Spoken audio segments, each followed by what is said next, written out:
Ce qui se passe dans les 3 prochaines minutes deviendra l'un des épisodes les plus discrètement remarquables de toute la bataille de l'Atlantique. Le Sunderland descend à travers les nuages épars. L'équipage peut le voir. Un U-boat naviguant en surface, rechargeant ses batteries, totalement inconscient de l'avion qui s'approche à plus de 200 000 à l'heure. Le pilote annonce la passe d'attaque. Le bombardier s'aligne, puis l'avion largue quelque chose qu'aucun commandant de sous-marin allemand n'a jamais rencontré auparavant.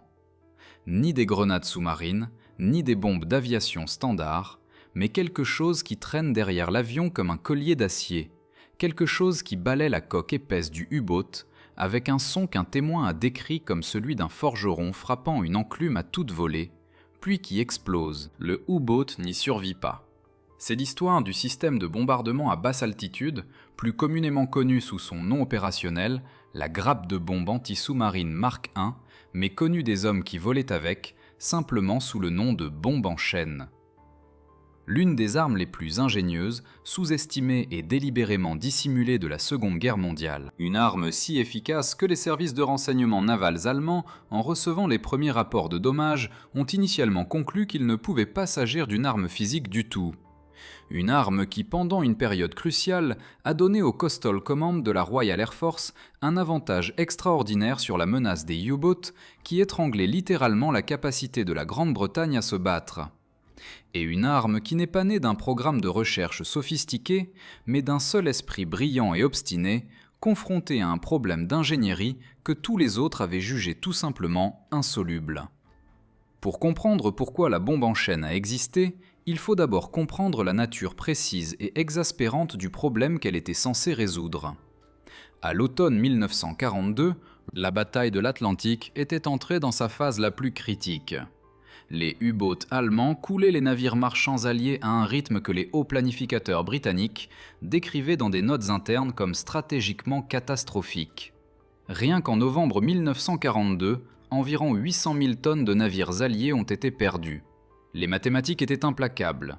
La Grande-Bretagne importait presque tout son pétrole, une grande partie de sa nourriture et l'écrasante majorité des matières premières nécessaires à la production de guerre. Les routes des convois de l'Atlantique n'étaient pas seulement importantes, elles étaient existentielles.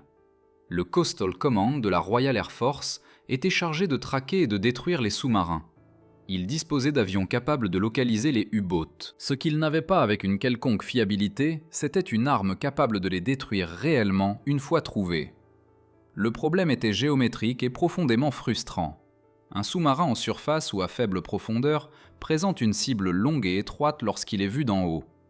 Les bombes d'aviation standard larguées à moyenne altitude atterrissaient de manière dispersée et ne frappaient presque jamais assez près pour causer des dommages fatals. Même un coup au but manqué de peu devait être extraordinairement proche, à environ 6 mètres, pour créer une pression d'eau suffisante pour rompre la coque épaisse d'un U-boat. Les bombes standards n'y parvenaient pas de manière fiable. Les grenades sous-marines, qui étaient mieux adaptées à la tâche, étaient lourdes et peu maniables, et lorsqu'elles étaient larguées depuis les basses altitudes requises pour obtenir une précision suffisante, contre un sous-marin se déplaçant rapidement ou plongeant en urgence, elles omettaient fréquemment d'exploser, ou pire, explosaient prématurément et détruisaient l'avion attaquant. Les statistiques compilées par le Coastal Command en 1942 ont révélé qu'une seule attaque sur 100 contre des U-boats se soldait par un naufrage confirmé. Avion après avion volait au-dessus de l'Atlantique, localisant des sous-marins avec une fréquence croissante grâce à l'amélioration des radars, puis menant des attaques auxquelles les sous-marins survivaient tout simplement. Les équipages n'étaient pas en cause, les armes l'étaient. Le problème, par essence, était le suivant. Pour couler un U-boat depuis les airs, il fallait placer une charge mortelle à moins de 6 mètres de sa coque épaisse. À un moment où le sous-marin était encore assez peu profond pour être vulnérable, se déplaçant à une vitesse de peut-être 12 à 15 nœuds, tout dans les armes existantes rendait cela extraordinairement difficile. Ce qu'il fallait, c'était quelque chose qui puisse garantir la proximité étroite nécessaire pour une destruction. Indépendamment du moment précis du largage, indépendamment des petites erreurs de visée, quelque chose qui pourrait en effet couvrir la géométrie du problème par la force brute. La solution est venue de l'esprit d'un officier de la Royal Air Force, nommé Group Captain George Steinfort, travaillant au sein du département de recherche sur l'armement au Royal Aircraft Establishment à Farnborough dans le Hampshire. Stanford n'était pas un novice en matière de pensée non conventionnelle. Il était en fait un ancien détenteur du record du monde de vitesse aérienne, un homme à l'aise avec les extrêmes. Le concept qu'il a développé était presque comiquement simple dans ses grandes lignes et extraordinairement complexe dans son exécution. Et si, au lieu d'essayer de placer une seule bombe précisément sur la cible, on créait simplement une arme qui couvrirait simultanément une grande étendue d'eau d'explosion mortelle. Pas une bombe, ni même plusieurs bombes larguées en séquence. Une chaîne continue de charges explosives détonnant en succession rapide, le long d'une ligne traversant directement la trajectoire du sous-marin, garantissant qu'au moins une charge se trouverait dans le rayon mortel de la coque, quoi qu'il arrive. Le défi d'ingénierie était considérable. La chaîne, officiellement spécifiée comme comprenant une série d'unités explosives cylindriques reliées par des maillons en acier. L'ensemble complet, mesurant environ 1,8 m de longueur totale une fois déployé, mais capable d'être emballé dans un conteneur compact pour le transport, devait être largué à basse altitude et à faible vitesse, généralement entre 50 et 150 pieds au-dessus du niveau de la mer. Elle devait s'armer de manière fiable. Elle devait maintenir un modèle de dispersion prévisible lors de l'impact avec l'eau, et elle devait exploser avec une force suffisante et à une profondeur suffisante pour rompre la coque d'un sous-marin, bien qu'il s'agisse d'une charge individuelle beaucoup plus petite qu'une grenade sous-marine conventionnelle. Les unités individuelles avaient à peu près la taille et le poids d'une grosse miche de pain, chacune contenant environ 15 kg d'explosifs brisants, et étaient reliées par des maillons en acier, mesurant chacun environ 30 cm de long. L'ensemble complet, une fois étiré, couvrait une ligne sur l'eau d'environ 1,8 m entre chaque charge, ce qui signifie qu'une grappe complète de 12 unités couvrait presque toute la largeur d'un type 7C standard, soit environ 6,2 m en un seul passage.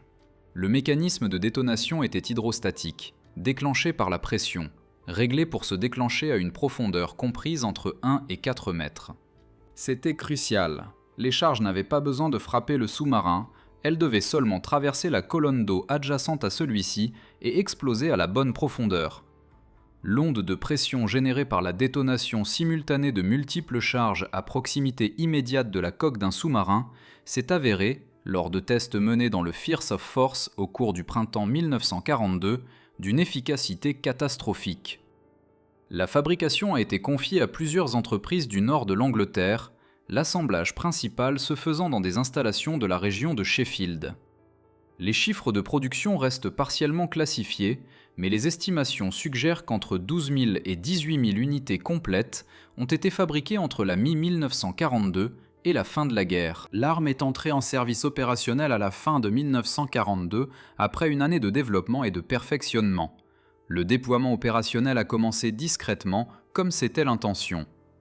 Le Coastal Command était parfaitement conscient que si les Allemands comprenaient la nature de la nouvelle arme, son mécanisme, son modèle de dispersion, ses réglages de profondeur, ils pourraient potentiellement adapter leur tactique pour réduire son efficacité.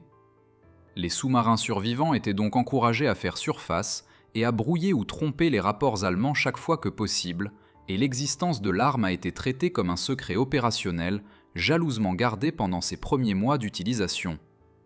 Les résultats ont été immédiats et saisissants. Au cours de la première semaine opérationnelle suivant le déploiement complet de l'escadron, 4 naufrages confirmés de U-boats ont été attribués entièrement ou principalement au système de bombes en chaîne. Les Sunderlands et les Liberators du Coastal Command ont commencé à signaler une transformation dans les résultats de leurs attaques. Les sous-marins qui survivaient auparavant à des passages directs ne survivaient plus. Le commandement des sous-marins allemands a reçu les premiers rapports de dommages avec une grande confusion. Les témoignages des survivants, lorsqu'il y en avait, décrivaient des détonations qui semblaient se produire sous l'eau, simultanément sur un large front, sans aucun contact avec l'avion. Les premières évaluations de la division technique de la Kriegsmarine ont spéculé sur de nouveaux types possibles de mines acoustiques ou magnétiques déployés par des avions. Un rapport interne des services de renseignement naval allemands récupéré après la guerre décrivait l'arme comme un dispositif de type inconnu, provoquant de multiples détonations simultanées sans largage aérien visible. L'effet psychologique sur les équipages de U-Boot a été, selon plusieurs témoignages, profond. Une arme qui semblait exploser autour de vous, sous vous et contre vous tout à la fois, sans point d'origine claire, produisait un type de peur différent de celui d'une attaque conventionnelle. La peur de quelque chose qui n'est pas entièrement compris. Si vous trouvez cela intéressant, un abonnement rapide aide plus que vous ne le pensez. L'ingénierie allemande était, à tous égards, extraordinaire. Pendant la Seconde Guerre mondiale, le programme de sous-marins de la Kriegsmarine a produit des navires techniquement sophistiqués, le type 7C, le type 9 et plus tard le type 21 avec son système de propulsion révolutionnaire en circuit fermé. Et les ingénieurs en armement allemands ont fait des efforts parallèles pour développer leurs propres armes anti-sous-marines larguées par air. La Luftwaffe a déployé des bombes conventionnelles contre les sous-marins alliés à plusieurs reprises avec un succès minime. Il n'y avait pas d'équivalent allemand à la bombe en chaîne. La marine des États-Unis a développé ses propres approches de l'attaque anti-sous-marine aérienne. La bombe sous-marine Mark 17 et la torpille à guidage acoustique Mark 24 Fido ont toutes deux été des réalisations importantes. Le Fido en particulier, connu sous le nom de Fido ou Fido, représentait une solution conceptuellement différente. Plutôt que de couvrir une zone, il traquait sa cible de manière autonome. Les deux approches étaient philosophiquement distinctes. L'arme américaine supposait un système de guidage sophistiqué. L'arme britannique n'en supposait aucun. Là où l'arme américaine coûtait plusieurs fois plus cher à l'unité et nécessitait un entretien minutieux, la bombe en chaîne britannique était robuste, mécaniquement simple et fabricable en grande quantité. En termes de comparaison directe, la torpille acoustique Mark 24 a atteint un taux de destruction confirmé d'environ 24% contre les U-boats sur lesquels elle a été déployée en 1943 et 1944. Un chiffre remarquable. Le taux de destruction confirmé de la bombe en chaîne, d'après les chiffres de déploiement réels soigneusement reconstitués après la guerre, se situe dans une fourchette comparable. Bien que les comparaisons soient compliquées par les différents contextes tactiques dans lesquels chaque arme a été utilisée, là où l'arme britannique détenait un avantage significatif, c'était dans son poids, son coût et sa simplicité. Elle pouvait être installée sur pratiquement n'importe quel avion de patrouille sans modification majeure. Elle ne nécessitait aucune connexion électrique, aucun gyroscope, aucun capteur acoustique. Une équipe au sol pouvait armer une grappe complète en moins de 10 minutes. Cette simplicité logistique signifiait que l'arme pouvait être déployée rapidement et en grand nombre, ce qui dans les conditions de crise de 1942 et 1943 n'était pas une considération mineure. L'héritage de la bombe en chaîne est difficile à évaluer avec précision pour des raisons qui sont elles-mêmes révélatrices de son importance historique. Le secret autour de l'arme a été maintenu si rigoureusement que les évaluations d'après-guerre, même par les historiens britanniques, ont été compliquées par des dossiers incomplets. De nombreux rapports opérationnels restent partiellement caviardés. L'arme est absente de plusieurs histoires de référence du Coastal Command de la RAF, non pas parce qu'elle était sans importance, mais parce que l'habitude du silence à son sujet a persisté bien après la fin des hostilités.